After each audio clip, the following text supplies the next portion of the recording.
Coronavirus, la pandemia. ¿Cuáles son los síntomas? ¿Cómo se transmite? ¿Qué puedo hacer para protegerme y prevenir la propagación de la enfermedad? Nuevo padecimiento que ha encendido las alarmas de los sistemas de salud. Coronavirus, la pandemia. Qué gusto reencontrarnos en este espacio, en este programa especial de Coronavirus, la pandemia. Les recordamos que este programa es una producción especial de la Universidad de Guadalajara y que es posible que nos sintonice usted en México y América Latina gracias a la señal de varias televisoras públicas que se suman a esta emisión. Hoy hablaremos de un tema que sin duda alguna se ha vuelto cada vez más recurrente. ¿Será coronavirus? ¿Será particularmente la enfermedad de COVID-19 un padecimiento endémico con el que tendremos que estar lidiando temporalmente cada año y en el que tendrán que vacunarse también cada año a las personas para evitar que enfermen de este padecimiento? Es parte de lo que estaremos desarrollando y hablando hoy a lo largo de la siguiente hora. En abril próximo, por cierto, se espera que el Comité de Científicos de la Organización Mundial de la Salud realicen un pronunciamiento sobre si COVID-19 dejará de ser una pandemia y pasará a ser endémica. Las enfermedades infecciosas endémicas, además del dolor, del sufrimiento y altos costos, provoca que las personas se enfrenten a un estigma crónico y de discriminación con secuelas irreversibles. Investigadores de la salud pública en Estados Unidos publican una nueva ruta para trazar la nueva normalidad de la pandemia y manejar el virus sin eliminarlo. Los Centros de Prevención y Control de Enfermedades de Estados Unidos reiteran que los adultos mayores tienen mayor riesgo de COVID-19. 8 de cada 10 muertes han ocurrido en este grupo. Nuestra compañera Isaura López Villalobos tiene más sobre el tema. Una deuda histórica mundial. Por décadas el planeta se ha enfrentado a un sinnúmero de enfermedades en sus diferentes clasificaciones. Sin embargo, las infecciosas ponen al sistema de salud de cabeza. Más de una veintena de enfermedades infecciosas están en la mira de los científicos para buscar su erradicación. Sin embargo, en esta lucha que se agravó con la pandemia COVID-19, señala la Organización Panamericana de la Salud, está minada de obstáculos sociales, jurídicos, económicos y déficit de financiación. El VIH, la tuberculosis, el paludismo, la hepatitis y las enfermedades tropicales desatendidas, entre estas el dengue, sigue matando a millones de personas cada año, señala la OPS. Las denominan desatendidas porque por muchos años recibieron una atención deficiente y son endémicas como las de tipo tropical o transmitidas por vectores como chagas, paludismo y dengue o influenza, por mencionar, se presentan en ciertos periodos del año. En el documento Enfermedades infecciosas desatendidas en las Américas, los organismos como la OPS y la Organización Mundial de la Salud exponen que son enfermedades de la pobreza, entre estas Chagas, la transmitida por el contacto con el suelo, la lepra, la leishmaniasis, la oncocercosis, la sífilis congénita y el tétanos neonatal. Estos padecimientos, además del dolor y de sufrimiento, y altamente costosos, las personas se enfrentan a un estigma crónico y de discriminación con secuelas irreversibles. Con la pandemia COVID-19, en estos 2 años se ha corrido el riesgo de que los casos de éxito en algunos países de las Américas, sus avances para interrumpir la transmisión de algunas enfermedades endémicas, han estado en riesgo y ahora con la nueva dinámica tendrán que reforzar las estrategias para evitar una propagación mayúscula.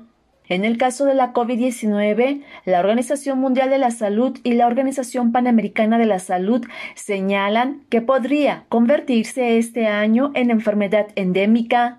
En ciertos periodos del año se estará presentando con mayor severidad y en estos 2 años se ha visto que después de los periodos vacacionales aumentan los casos. En abril próximo, cuando de nuevo se reúne el Comité Científico de la OMS, al parecer se espera un pronunciamiento sobre si la COVID-19 dejará de ser pandemia y pasa a ser endémica. La decisión se toma en cuenta al parecer por el porcentaje de vacunación que se tiene a nivel mundial. En la última ola pandémica que se registró en las naciones fue más alto el número de enfermos sin gravedad que las hospitalizaciones y muertes, pero al parecer los síntomas son más duraderos o dejan secuelas que puedan causar problemas futuros. La incertidumbre es no saber qué pasará con la COVID-19. Surge una serie de preguntas. ¿Se podrá erradicar? ¿Se mantendrá como enfermedad endémica? ¿Cuáles serán las secuelas o cambios que pudiera presentar el organismo o con el paso del tiempo? Lo que sí es que la COVID-19 ha demostrado que desatenderla podría generar una catástrofe mayor, informó Isaura López Villalobos.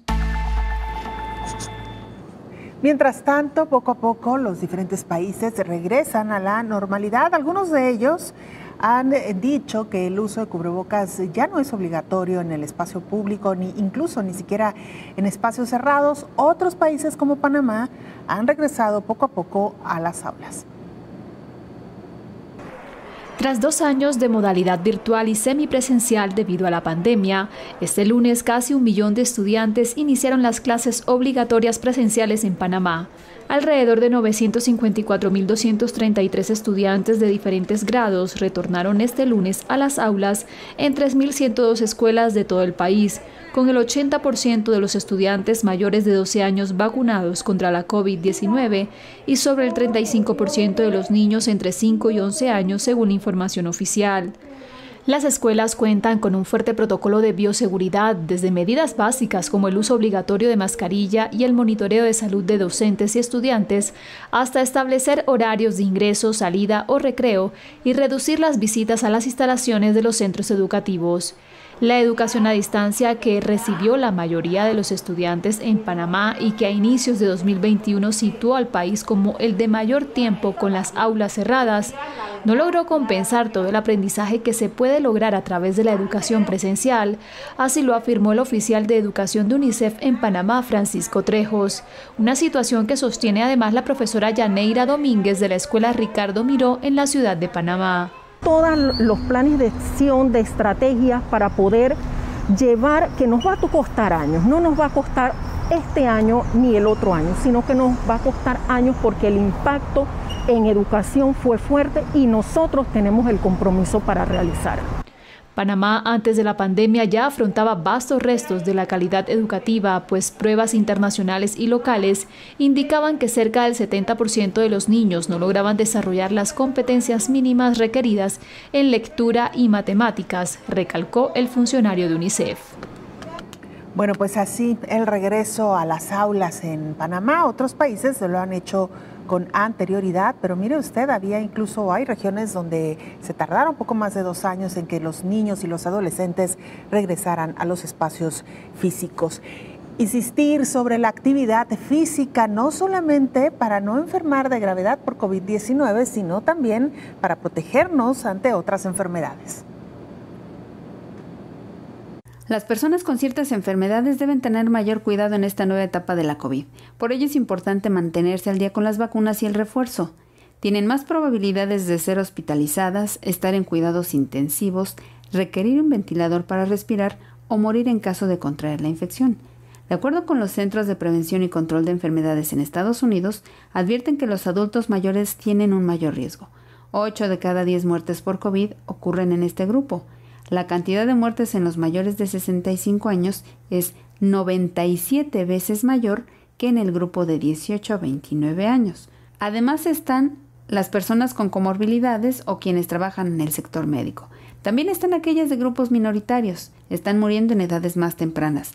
Los estudios también han demostrado que personas con ciertas discapacidades son más vulnerables y pueden tener peores resultados. Los mayores riesgos están entre personas con cáncer, enfermedad renal crónica, enfermedad crónica del hígado, enfermedades pulmonares crónicas como asma, EPOC, embolia pulmonar o hipertensión pulmonar, fibrosis quística, demencia, Alzheimer, diabetes tipo 1 o 2, discapacidad, enfermedad del corazón, infección por VIH, sistema inmunocomprometido, condiciones de salud mental, sobrepeso y obesidad, inactividad física, embarazo, tabaquismo, trasplante, trastorno por uso de sustancias y tuberculosis, informó Elizabeth Ortiz.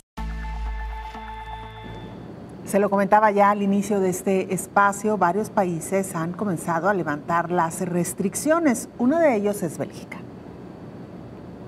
Bélgica dice adiós a prácticamente todas las restricciones. Eso quiere decir que a partir de este lunes no habrá un horario obligatorio de cierre para el ocio nocturno y la hostelería, y se suprimen además las restricciones de aforo máximo en teatros y eventos. En cuanto a las mascarillas, solo seguirán siendo obligatorias en el transporte público, los hospitales y las residencias de mayores, por lo que su uso deja de exigirse, por ejemplo, entre el personal de la restauración, los alumnos de secundaria y los clientes de las tiendas. Sin embargo, sí se mantiene la recomendación de llevar mascarilla para las personas de riesgo, así como entre la población general en los lugares cerrados de acceso al público y al aire libre, donde no se pueda garantizar una distancia de 1,5 metros. Vamos a hacer una muy breve pausa, regresamos con mucha más información.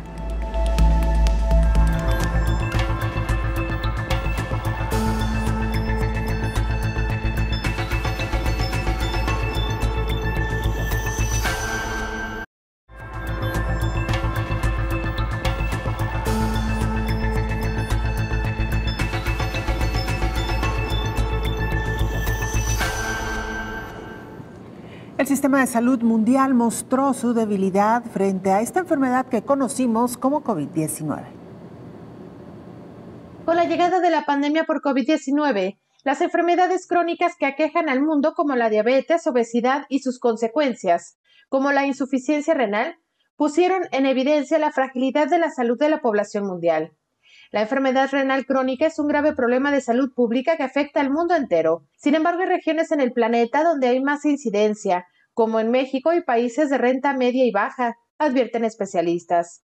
Una de las principales funciones de los riñones consiste en filtrar los productos de desecho de la sangre. Son como unos filtros que cuando se dañan o van perdiendo capacidad, es cuando se va perdiendo la capacidad de limpiar la sangre, por lo que en etapas muy avanzadas se presentan algunos síntomas como retención de líquido, piernas hinchadas, tobillos o en los pies, falta de aire, fatiga, ritmo cardíaco irregular, náuseas, debilidad, disminución de la orientación, entre otros síntomas. Todo depende de la edad y grado del daño renal. La principal causa del daño en los riñones es la diabetes y la obesidad. ¿Pero cómo cuidar nuestros riñones? El jefe del Servicio de Nefrología del Hospital Civil Fray Antonio Alcalde, Jonathan Chávez, detalla cómo hacerlo. No desarrollar diabetes, no desarrollar obesidad, mantener actividad física, comer frutas y verduras, reducir el consumo de sal, reducir el consumo de refrescos. Pero como les digo, eso es una respuesta fácil. Todo lo sano es bueno para el riñón. Y lo difícil es que se involucran muchas cosas. Lo más importante es no exponerse a los riesgos obvios de la vida, como estos que acabo de mencionar. No fumar, no consumir drogas ilícitas, no consumir medicamentos sin prescripción médica. Y ya lo difícil es cuando ya desarrollas enfermedades crónicas como diabetes, hipertensión, obesidad, falla cardíaca, ya ahí existen fármacos que pueden modificar la trayectoria de la función de un riñón. Este jueves es el Día Mundial del Riñón y la Organización Mundial de la Salud declaró esta enfermedad como la actual pandemia, pues los casos se han ido incrementando en los últimos años. Se estima que 1 de cada 10 adultos en el mundo la padece. Y lo más grave es que la mayoría no lo sabe hasta que el daño renal es muy agudo y requieren un trasplante. Se prevé que la enfermedad renal crónica sea la 5ª causa principal de muerte para 2040 en países en vías de desarrollo.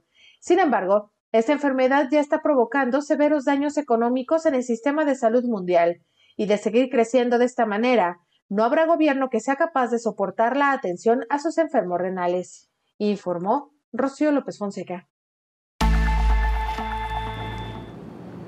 Sin duda alguna, una fecha también para reflexionar en torno a las enfermedades vinculadas al riñón. Y mire, hoy hemos hablado de COVID-19 como una enfermedad endémica, al menos así se prevé que la declaren en las próximas semanas los expertos en la Organización Mundial de la Salud. Pero ¿qué otras enfermedades se consideran también endémicas y cómo hemos llegado a ellas?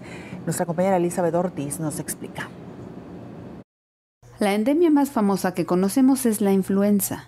Empezó como una epidemia, una enfermedad entre nosotros que no significa que el problema está resuelto y que mata a millones de personas al año en todo el mundo, pero que es prevenible con la vacunación, explicó el coordinador de las causas de salud y bienestar de la organización Nosotros, Andrés Castañeda. Así que ahora que la COVID se está convirtiendo en una endemia, no significa que nos vamos a olvidar de la infección, sino que se vuelve parte del ecosistema. Otra endemia es la varicela, que cada vez hay menos, pero que puede causar muertes en niños, aunque ya hay vacuna. Hay además virus que mutan más fácil que otros. Por ejemplo, la influenza, por eso es un virus que sabemos que va a haber otra epidemia pronto o no, pero sabemos que va a haber porque es un virus que muta constantemente, muta tanto que cada año tenemos que ponernos una vacuna nueva, pero hay virus que mutan menos, como la varicela, que muta poquito, muy poquito, y entonces la misma vacuna nos sirve. ¿Cómo podría ser COVID como endemia? Yo creo que ya se acerca mucho a lo que estamos viendo estos últimos meses, ¿no? Digo, a lo mejor habrá quienes se pongan muy específicos con las definiciones de una endemia, pero ya podríamos bien decir que más o menos estamos viviendo una condición de endemia, en donde, pues ya, ¿no? ¿Cuántas veces conocemos? Oye, ya le dio, ¿y qué sintió? Pues nada, un poquito de catarro y nada.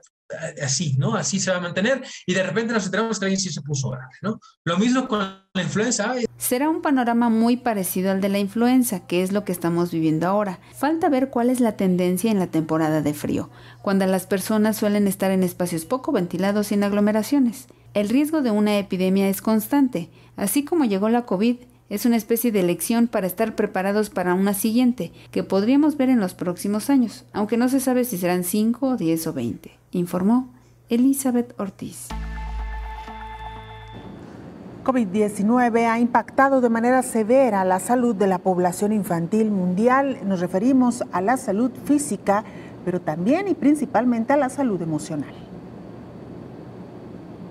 Un porcentaje aún indeterminado de niños que se han contagiado con COVID-19 han desarrollado una enfermedad parecida a la Kawasaki. Se han descubierto manifestaciones en los pacientes infantiles con coronavirus que simulan procesos reumatológicos que aparecen casi siempre luego de la infección aguda. Este padecimiento es el síndrome inflamatorio multisistémico. El reumatólogo pediatra Víctor Manuel Menchaca explica. Específicamente de COVID-19 en población pediátrica, tenemos una patología muy interesante que se llama síndrome de respuesta inflamatoria multisistémico asociado a COVID, o PIMS en sus siglas en inglés. Y es una patología en donde después de la infección por COVID, alrededor de 2 o 3 semanas, los niños empiezan a presentar fiebre de alto grado, ojo rojo, se les empiezan a cuartear los labios, empiezan a presentar lesiones cutáneas, dolor abdominal, puede ser todos esos síntomas o algunos de ellos, y lo peor o lo más catastrófico es que tienen una afección importante en el corazoncito.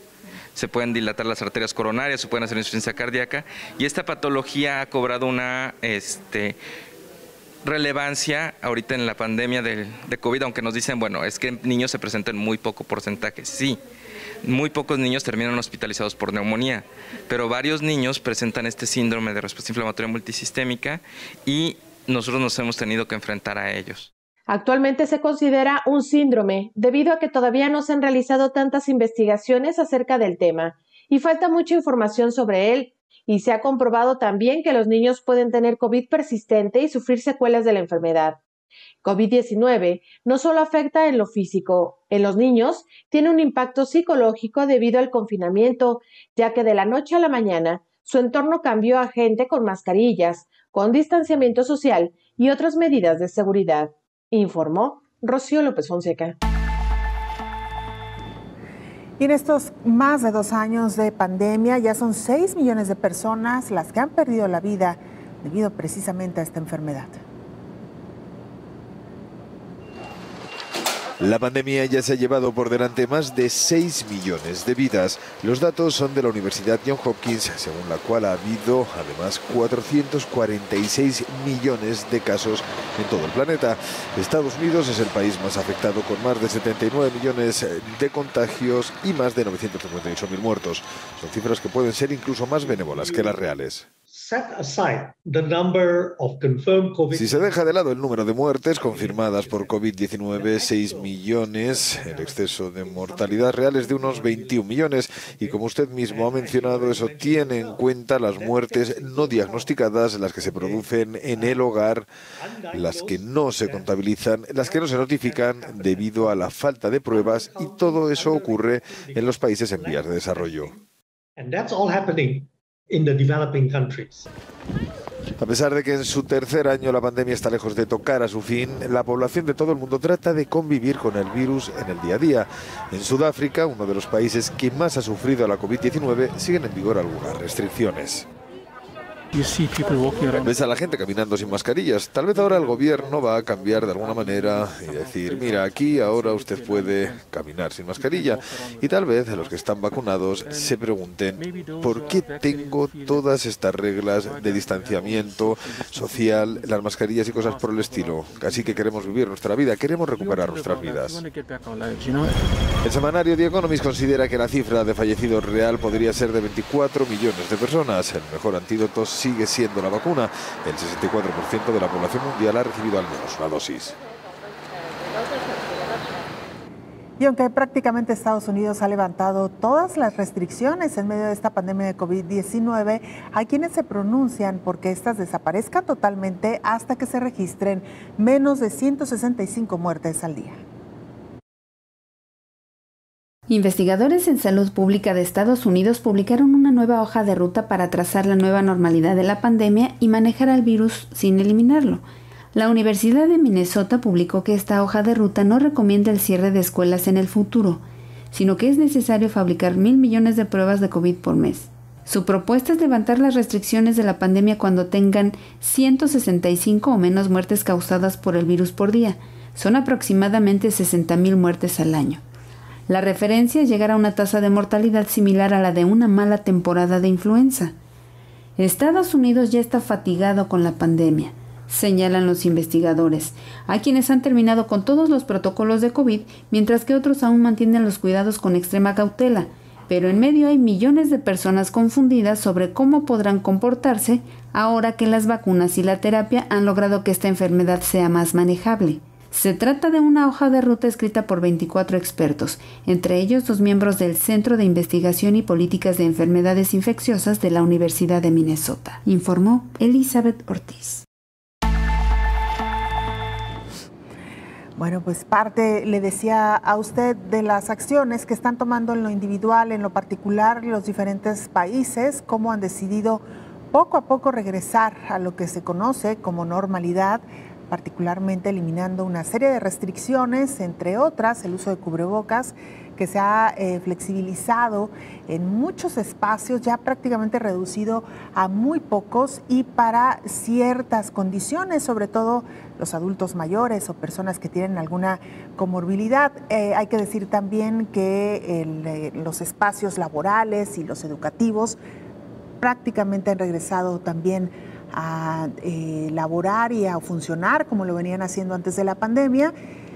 Todo esto ante la posibilidad, la eventualidad de que en unas semanas la Organización Mundial de la Salud pudiera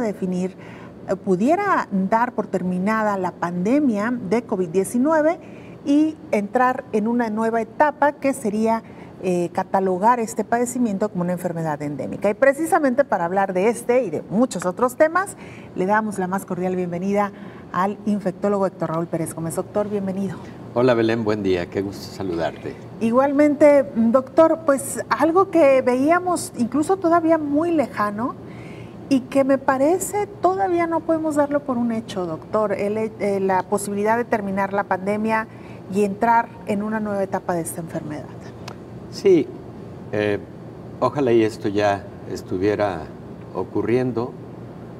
Todos lo deseamos, todos quisiéramos volver a la anterior normalidad y, por ejemplo, dejar de utilizar cubrebocas, por lo menos en algunos espacios. Sin embargo, todavía hay algunos países que siguen teniendo intensidad en la última ola de pandemia de COVID-19, la predominantemente causada por Omicron, y algunos países todavía tienen rezago en el tema de vacunación. Por ese motivo, la Organización Mundial de la Salud no ha podido hacer una declaratoria oficial al respecto de que la enfermedad COVID-19 pasa de ser pandemia a ser una enfermedad endémica o estacional. Tarde o temprano va a llegar ese momento y esperemos que sea pronto. Pero para que eso ocurra necesitan reunirse varios elementos. El primero de ellos es que la inmunidad en el mundo esté razonablemente estandarizada, homogénea en alrededor del 80% de la población, ya sea adquirida a través de vacunación, que es lo ideal, o de forma combinada, vacunación con además quienes padecieron la enfermedad y desarrollaron inmunidad, pero que este último grupo de cualquier manera debe estar vacunado. Segundo, se necesita que existan muy claros los protocolos de vigilancia epidemiológica en todos los países, en todas las regiones. Vigilancia epidemiológica que debe ser casi en tiempo real. Si esto no se cumple, se corre el riesgo de que un brote sea detectado tardíamente y por lo tanto no sea contenido adecuadamente en un buen momento antes de que exista expansión de una nueva ola epidemiológica.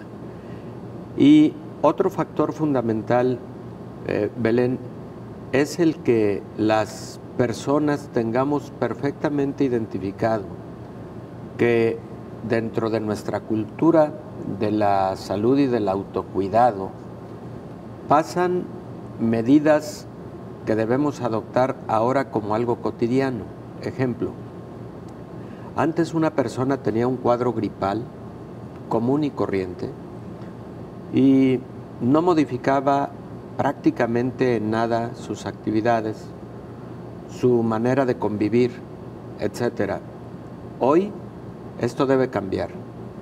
Ante síntomas respiratorios, las personas inmediatamente deben colocarse un cubrebocas, aunque esos síntomas respiratorios sean de un catarro común.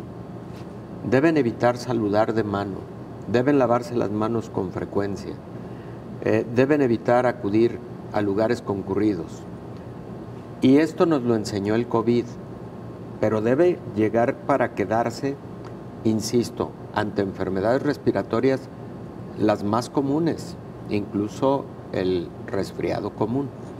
Entonces, todos estos elementos deben identificarse, cubrirse, cumplirse para poder entonces la Organización Mundial de la Salud decir el COVID-19 es una nueva enfermedad, llegó para quedarse, ya no es pandémica, se convierte en una enfermedad endémica que tenemos que vigilar de estas formas y para la cual debemos cumplir estos protocolos.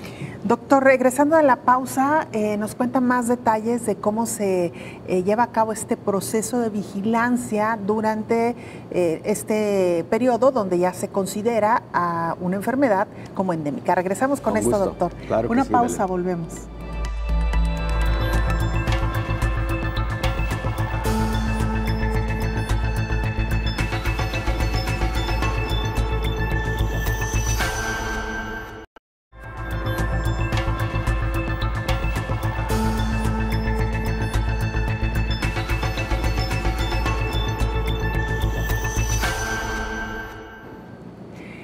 Como le hemos contado, mientras algunos países prácticamente han levantado todas sus restricciones en medio de esta pandemia de COVID-19, la Organización Mundial de la Salud analiza extender el periodo todavía por varias semanas más.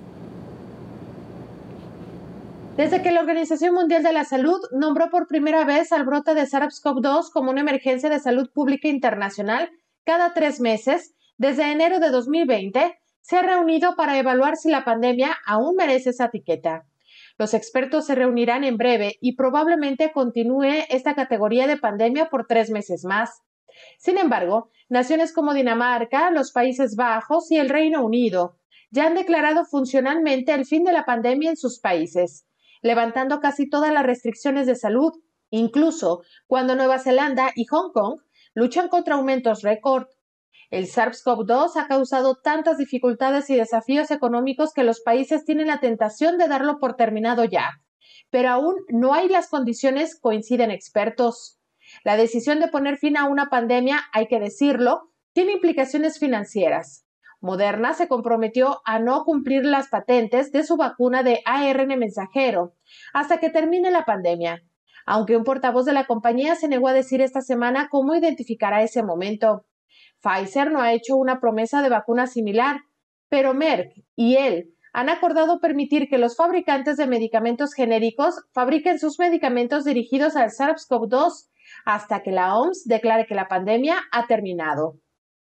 Docenas de empresas ahora se han inscrito para fabricar Molnupiravir de Merck y Paxlovid de Pfizer para una larga lista de países, en su mayoría de ingresos bajos y medianos bajos.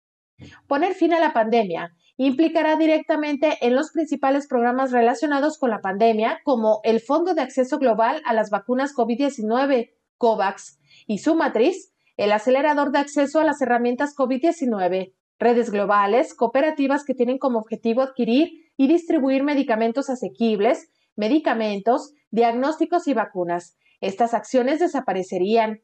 Para complicar todavía más la decisión de levantar la pandemia, se encuentra la posibilidad de que surjan más variantes dañinas, incluidas potencialmente de unas 20 especies animales que ahora se sabe que albergan al virus, informó Rocío López Fonseca.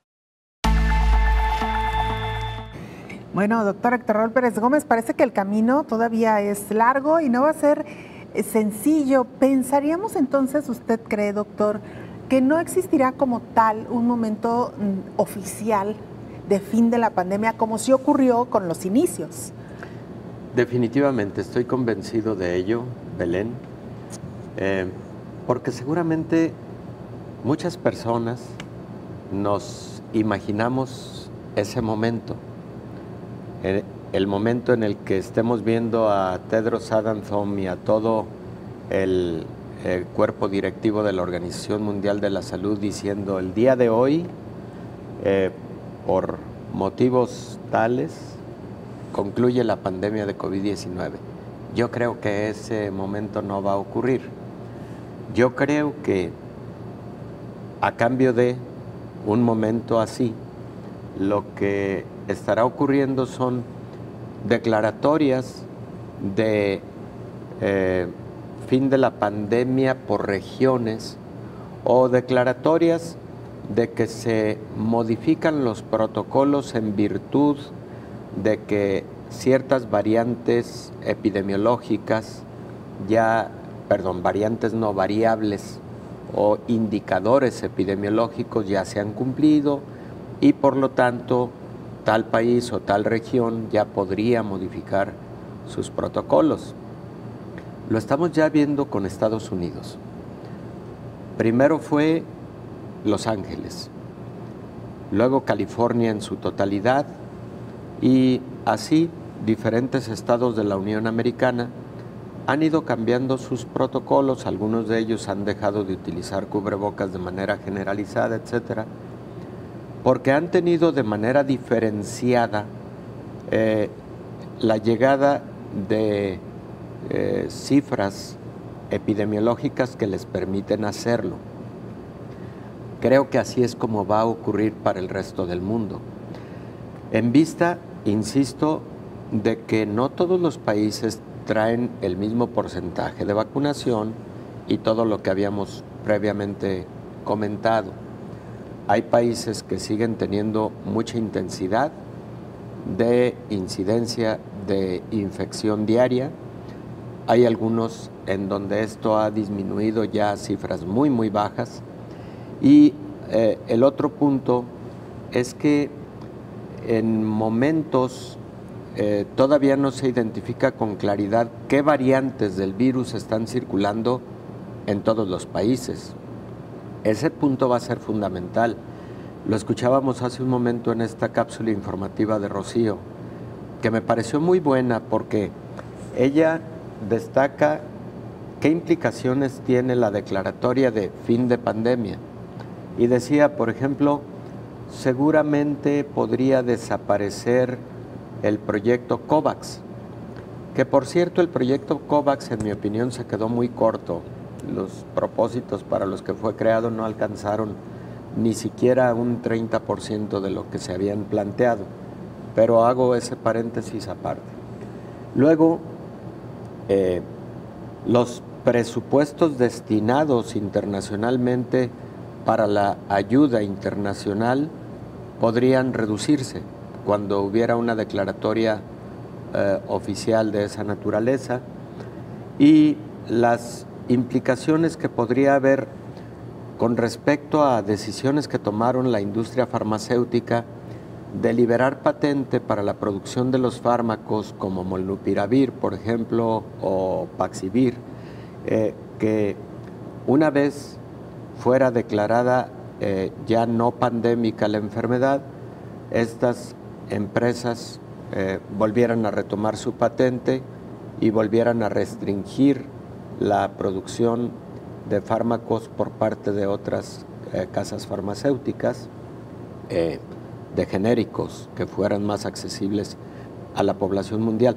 Todas esas implicaciones efectivamente podrían presentarse. Entonces, no son solo el análisis de las tendencias epidemiológicas, es también analizar qué otros impactos colaterales traería una declaratoria de ese tipo. Doctor, porque pensaba que incluso, aún siendo una enfermedad endémica, el virus se sigue modificando. Es decir, que hoy por hoy, como usted lo mencionaba, hay todavía varias variantes circulando, y el hecho de que disminuya el número de casos e incluso de muertes no significa necesariamente que el virus tenderá a desaparecer.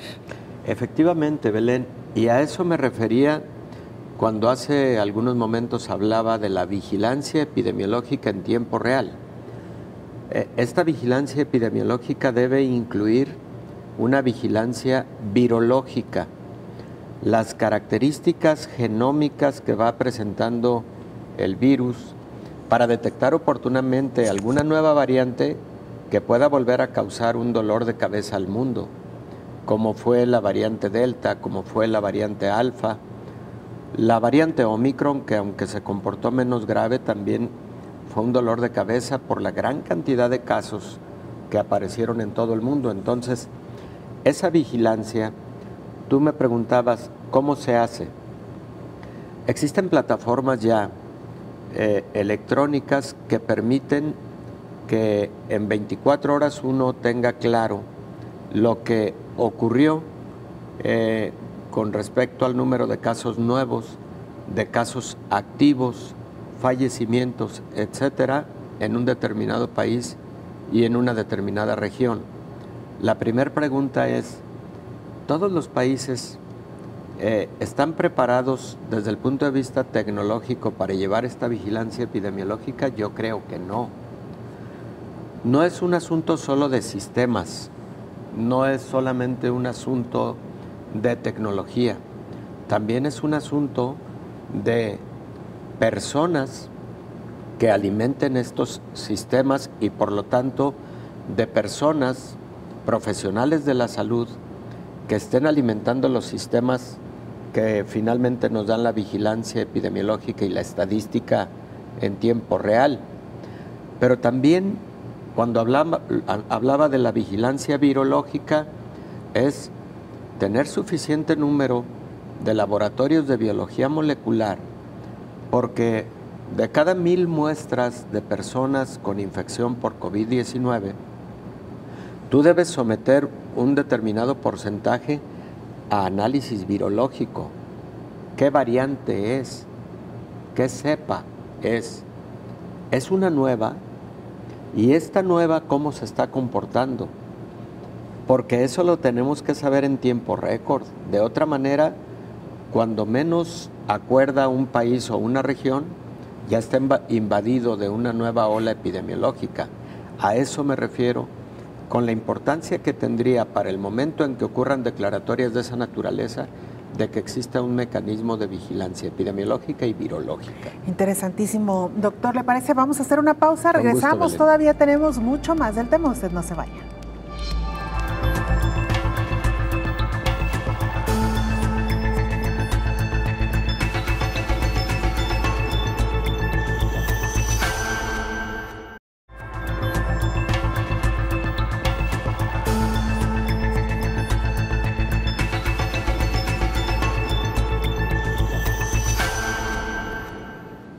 Gracias por continuar en este programa especial de coronavirus, la pandemia. Mire, algunos animales sí que han dado positivo a esta enfermedad. Escuchemos el siguiente reporte. La Organización de las Naciones Unidas para la Agricultura y la Alimentación, la Organización Mundial de Sanidad Animal y la Organización Mundial de la Salud lanzaron un llamado en conjunto a todos los países a tomar las medidas correspondientes para reducir el riesgo de transmisión del SARS-CoV-2 entre los seres humanos y la fauna silvestre. El llamado busca reducir el riesgo de la aparición de variantes y para proteger tanto a los seres humanos como a la fauna silvestre, e insta a las autoridades a adoptar las normas pertinentes y difundir las recomendaciones publicadas anteriormente por las 3 organizaciones para las personas que trabajan en estrecho contacto con la fauna silvestre y el público en general. Pese a que la pandemia de COVID-19 se provoca por la transmisión de persona a persona, se sabe que el virus que causa la COVID también infecta a algunas especies animales, aunque los actuales hallazgos indican que la fauna salvaje no desempeña un papel importante en la propagación del SARS-CoV-2 en el ser humano. Su propagación en las especies animales puede afectar a su salud y facilitar la aparición de nuevas variantes del virus. La transmisión entre animales y humanos está comprobada. Además de los animales domésticos, hay constancia de que los animales salvajes en libertad, en cautividad o los de granja como los grandes felinos, los bisones, los hurones, los ciervos de cola blanca norteamericanos y los grandes simios se pueden infectar por el SARS-CoV-2. Hasta la fecha, también se demostró que los bisones de granja y los hámster de compañía pueden transmitir el virus que causa la COVID a los humanos, y actualmente se está estudiando un posible caso de transmisión entre un ciervo de cola blanca y un humano, informó la OMS en su más reciente boletín informativo.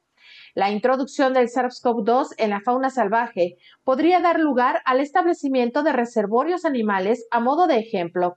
Cerca de 1/3 de los ciervos silvestres de cola blanca en los Estados Unidos de América se han infectado con el virus, en principio a través de varios casos de transmisión entre humanos, informó Rocío López Fonseca. Bueno, al principio de esta pandemia, lo recordará usted, doctor Héctor Raúl Pérez Gómez, era una de las grandes preocupaciones si las mascotas podían contagiarse o no de este nuevo virus, y bueno, hemos visto cómo ha transcurrido la enfermedad incluso entre la especie animal. Sí, de hecho, Belén, cada vez es más contundente el reconocimiento de que esta enfermedad es una enfermedad con un origen en una especie animal, un murciélago de alas largas, que luego la transmite a un, digamos, huésped secundario conocido como pangolín, y de ahí al ser humano, como fueron los 2 coronavirus antecedentes al actual, que fue el SARS y que fue el MERS. En el caso del MERS fue transmisión a camellos, el murciélago a camellos y los camellos a seres humanos. Fue una enfermedad predominantemente de Arabia Saudita. Y en el primero, el SARS del 2003, también un murciélago a una especie conocida como civeta, y la civeta luego al ser humano. Entonces, este reportaje es muy interesante porque efectivamente es, a manera de resumen, identificar qué especies animales pueden portar el virus y eventualmente, aunque esto no se ha demostrado con contundencia, transmitirlo a los seres humanos. Hurones y otros roedores, por ejemplo, el propio pangolín, que ese sí parece transmitirlo al ser humano, y múltiples felinos. SARS-CoV-2 se identificó, por ejemplo, en tigres, en gatos. En perros ha habido menos hallazgo. Qué bueno, porque realmente los perros son las mascotas más frecuentes que tiene el ser humano, ¿no? Pero también se ha identificado que estas especies parecen no transmitir la enfermedad al ser humano. Y bueno, estudios diversos han encontrado tanto en mascotas, animales domesticados y también en animales silvestres. ¿Esto a qué nos lleva finalmente? Pues a reconocer que también ahí hay otra línea de investigación y de vigilancia, porque imagina que pudiera darse un brote en alguna especie animal que tenga mucho contacto con el ser humano, ahí puede haber otro riesgo. Y el que tú comentabas hace un momento, Belén, el saber que mientras este virus está circulando y mientras mayor intensidad de circulación existe en el mundo, recordemos que es un virus RNA, y estos virus RNA, a diferencia de los DNA, tienen una capacidad de reproducción más rápida, mucho más rápida, y mientras más reproducción o replicación virológica existe, estos virus pueden tener mutaciones y por lo tanto pueden tener generación de nuevas variantes como las que hemos identificado a lo largo de estos 2 años, variantes de preocupación. La alfa, la beta, la gamma, la delta y ahora la Omicron. La Omicron, que por cierto, doctor, pensaba también mientras escuchaba su narración y lo que nos ha compartido hoy, que pareciera que fue finalmente esta variante Omicron la que vino a hacer el trabajo que todos esperábamos se hiciera a través de las vacunas, que fuera esta inmunización de rebaño que nos permitiera ya entrar en una siguiente fase de la enfermedad, porque vaya que la presencia de Omicron revolucionó la enfermedad. Fue evidente cómo los casos se dispararon, afortunadamente con menos gravedad, y esto permitió sobrellevar este padecimiento sin tantas, digamos, alteraciones en los sistemas públicos, doctor. Ese es un excelente comentario, Belén. El que la inmunidad de rebaño hubiera sido extendida gracias a la ola de Omicron que acabamos de vivir es algo que se analiza en este momento. Toda la inmunidad que se había generado con infección por otras variantes, más la vacunación y más la aparición de la ola de Omicron, que comparativamente con las otras fue más grande, involucró a más enfermos, pero como bien dices, con menor gravedad de la enfermedad. Ahora la gran pregunta es la siguiente, Belén. No confiarnos estrictamente a que la inmunidad de rebaño que complementó Omicron es una inmunidad robusta. Ni permanente. Ni permanente. Esperemos que así sea. Pero recordemos que la experiencia inmediata previa nos ha enseñado lo siguiente con COVID, que mientras menos sintomática es la enfermedad, es menos robusta la inmunidad y duradera. Y mientras más sintomática fue, por lo menos con las primeras variantes de COVID o de SARS-CoV-2, mientras mayor severidad había con la enfermedad, la inmunidad generada era más robusta y más duradera. Entonces, ¿qué es lo que esperamos? Que la de Omicron sí sea duradera, sí sea robusta, y que no porque haya sido de cuadros predominantemente leves, sea una inmunidad, llamémosle de alguna forma, débil y de poca duración. Ojalá y sea lo contrario.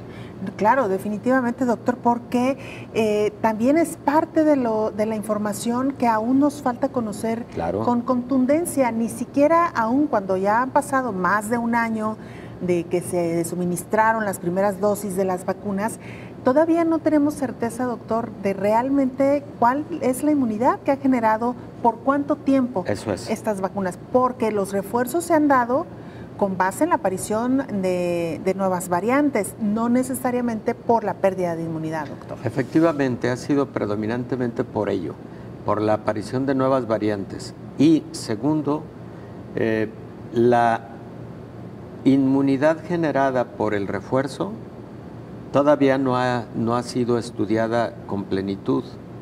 Le falta un poco de tiempo porque hay países que ni siquiera han empezado la fase de refuerzo. Sí, hay países que llevan 10% de su población con refuerzo. Se cree que el refuerzo va a generar una inmunidad de una duración por lo menos de 1 año. Se cree, porque evidentemente no hay investigación completa, porque no hay poblaciones que hayan alcanzado ya 1 año completo a partir de la 3ª dosis de la vacuna. Que eso también nos recuerda cómo ha sido tan irregular y tan inequitativa la inmunización de las personas. Ya lo decía usted, doctor, este proyecto, este programa que nació para intentar garantizar que las vacunas llegaran de manera pronta a casi todos los rincones, finalmente no se ha cumplido, y esto también ha complicado el hecho de que la población mundial adquiera esta inmunidad por medio de la vacuna. Efectivamente, es un proyecto casi fallido el relativo a COVAX, porque no alcanzó ni el 30% de sus objetivos y ha sido muy criticado por una razón, Belén, porque sí hubo inversión de muchos países apostando al proyecto COVAX, inversión económica, y sin embargo, de lo que se esperaba fuera la contribución de la industria farmacéutica al proyecto COVAX, no llegaron ni al 30%. Se supone que no se ha disuelto el proyecto, se supone que sigue vivo, pero no se ve que acelere el trabajo y que por lo tanto se esté traduciendo concretamente en beneficio, sobre todo para los países más pobres. Doctor, se nos terminó el tiempo. Recordar solamente a la población que aún cuando ya estamos hablando de que eventualmente esta enfermedad se pueda convertir en endémica, la pandemia no ha terminado, y sobre todo verificar en cada una de las regiones de donde nos están viendo cuál es la situación particular, porque de eso dependerá todavía cuántas medidas tenemos que tomar. Doctor, como siempre, correcto. Muchísimas gracias. Gracias a ti, Belén. Gracias, sobre todo gracias a usted por habernos acompañado. Nos vemos el siguiente jueves.